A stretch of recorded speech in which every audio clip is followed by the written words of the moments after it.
Hello everyone, इस video में हम बात करेंगे आपके कुछ इंपॉर्टेंट अपडेट्स के बारे में जो कि रिलेटेड है आपके एग्जाम से। ठीक है, वो चाहे बिहार का एग्जाम हो या फिर कोई सेंट्रल गवर्नमेंट का एग्जाम हो, चाहे कोई भी स्टेट गवर्नमेंट का एग्जाम हो। तो इस वीडियो में हम बात करेंगे आपके भर्ती परीक्षाओं के बारे में कि सुप्रीम कोर्ट ने क्या फैसला निकाला है।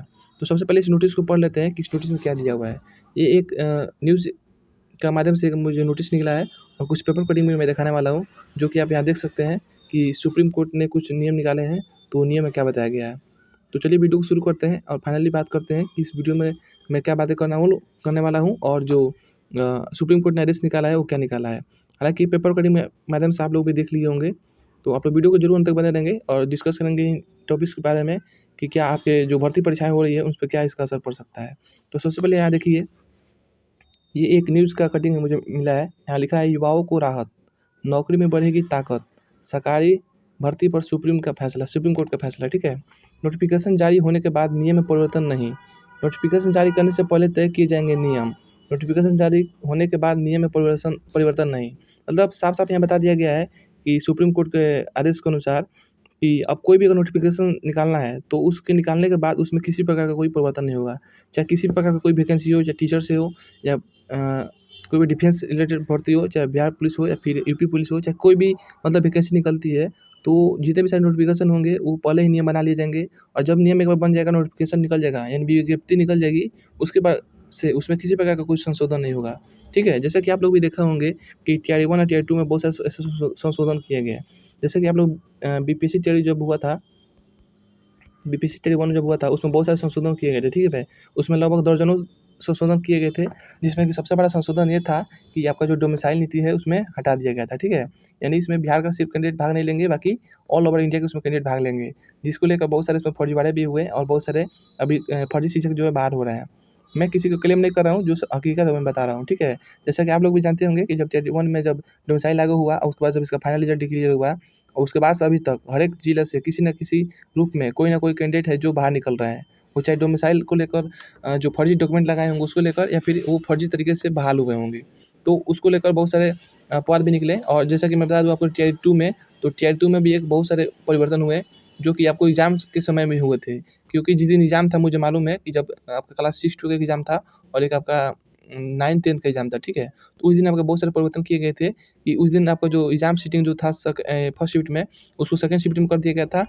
और जो एक और इसमें बदलाव मेन ये हुआ था, उसका कारण ये बताया गया था कि बहुत सारे जो कैंडिडेट है बाहर से जो आ रहे हैं एग्जाम देने अदर स्टेट से, उन लोगों को ट्रेन की सुविधा हुई है और कहीं चक्रवात बताया गया, कोई आपदा बताया गया, क्या क्या कारण बताया गया, जिसको लेकर आपका जो है एग्जाम शिफ्ट को परिवर्तित किया जाता है, यानी फर्स्ट शिफ्ट को सेकंड शिफ्ट में किया जाता है। ठीक है, तो ये सारी बातें हुई थी। और दूसरा मेन बात इसमें ये हुआ था कि टीआर 2 में कि आपका बताया गया था कि उसमें भाषा अर्हता जो था, जिसमें कि आपका 30% नंबर लाना अनिवार्य है, उसको हटा दिया गया था। इसमें बताया गया था कि आपका भाषा जो अर्हता है उसको जाँच नहीं किया जाएगा, सिर्फ़ आपका जो मेन पेपर है जिस पे कि आपका रिज़ल्ट बनने वाला है, सिर्फ़ उसी को जाँच किया जाएगा।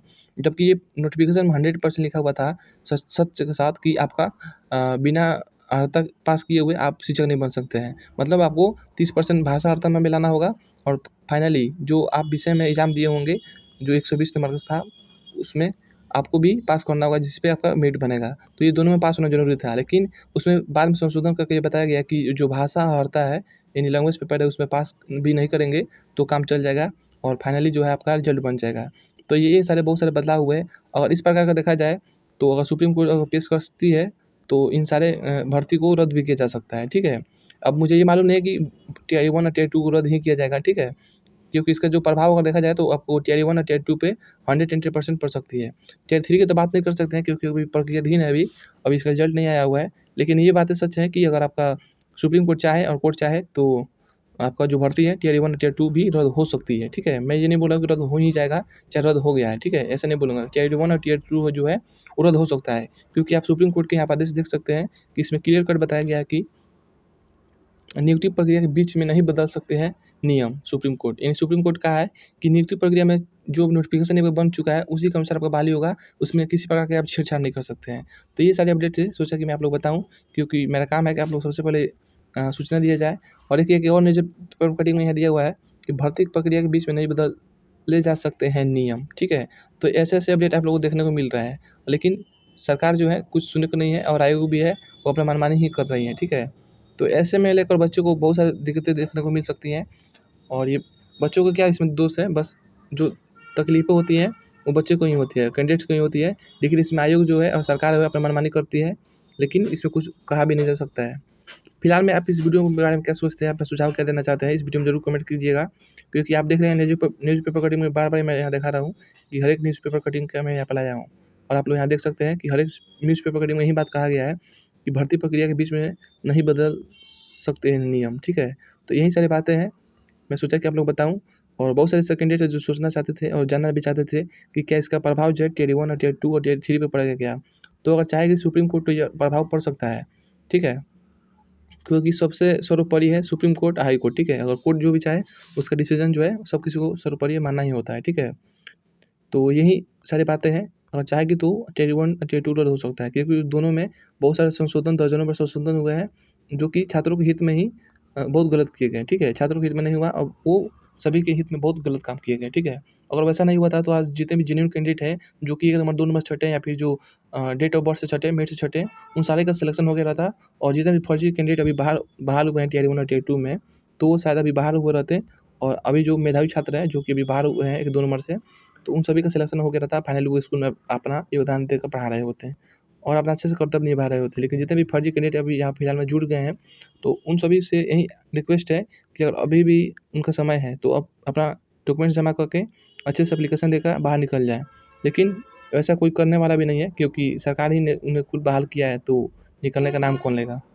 तो फाइनली आपने समझ लिया कि मैंने इस वीडियो में क्या बताया और आपने क्या समझा, और ये न्यूज़पेपर जो कटिंग दिया है उसमें आपने क्या-क्या पढ़ा, ठीक है? मैंने तो सिर्फ़ ऊपरी-ऊपरी बात बता दिया है कि ऊपरी-ऊपरी बात ये होने वाली है। अब ये बात एक और सोचने वाली है कि क्या जो भर्ती प्रक्रिया पहले हो चुकी है उस पे ये प्रभाव पड़ेगा कि नहीं? लेकिन पहले वाला तो नहीं मालूम है, लेकिन मैं इतना बता दे रहा हूँ कि अभी से जितने भी नोटिफ़िकेशन आने वाली हैं, उन पे ये सारे प्रभाव पड़ेंगे। ख़ास करके जो 25 से जितनी भी वैकेंसी आएँगी और 2025 नहीं, इसी मंथ से जितनी भी वैकेंसी आने वाली है, उन सारे पे ये प्रभाव पड़ेंगे। इसमें अब किसी प्रकार का कोई संशोधन नहीं किया जाएगा और ना ही किसी प्रकार का कोई बदलाव किया जाएगा। जो एक बार नोटिफ़िकेशन निकल जाएगा, ठीक है? उसमें किसी प्रकार कोई संशोधन करने की ज़रूरत नहीं होगा। अगर किया जाएगा तो वो बहाली मानिए रद्द किया जाएगा या फिर सुप्रीम कोर्ट का आदेशाधीन हो जाएगा, ठीक है? तो ये प्रभाव जो है हर एक वैकेंसी पे पड़ेंगे। ये सिर्फ़ स्टेट गवर्नमेंट का नहीं है, चाहे ये सिर्फ़ टीआरई रिलेटेड भर्ती नहीं है, शिक्षक भर्ती नहीं है। ये सारे आपके सेंट्रल गवर्नमेंट और स्टेट गवर्नमेंट के वैकेंसी को लेकर है, ठीक है? तो ये आदेश जनहित में जारी हुआ है, सोचा कि मैं आप लोग को बताऊँ। और आपका विचार इस वीडियो में के बारे में क्या है, ज़रूर आप कमेंट कीजिए। और कोई डाउट हो तो ज़रूर वीडियो में कमेंट करें, मैं उसका रिप्लाई ज़रूर दूँगा, ठीक है? वीडियो अच्छा लगा हो तो लाइक कर सकते हैं और साथ ही चैनल को सब्सक्राइब करके आप इस चैनल के साथ जुड़ सकते हैं, ताकि जितने भी अपडेट होंगे उन सभी को आपको एक साथ प्रोवाइड किया जाएगा और आपको रूबरू कराया जाएगा, ठीक है? तो चलिए मिलते हैं नेक्स्ट अपडेट के साथ अगले वीडियो में, तब तक के लिए बहुत-बहुत धन्यवाद और जय हिंद।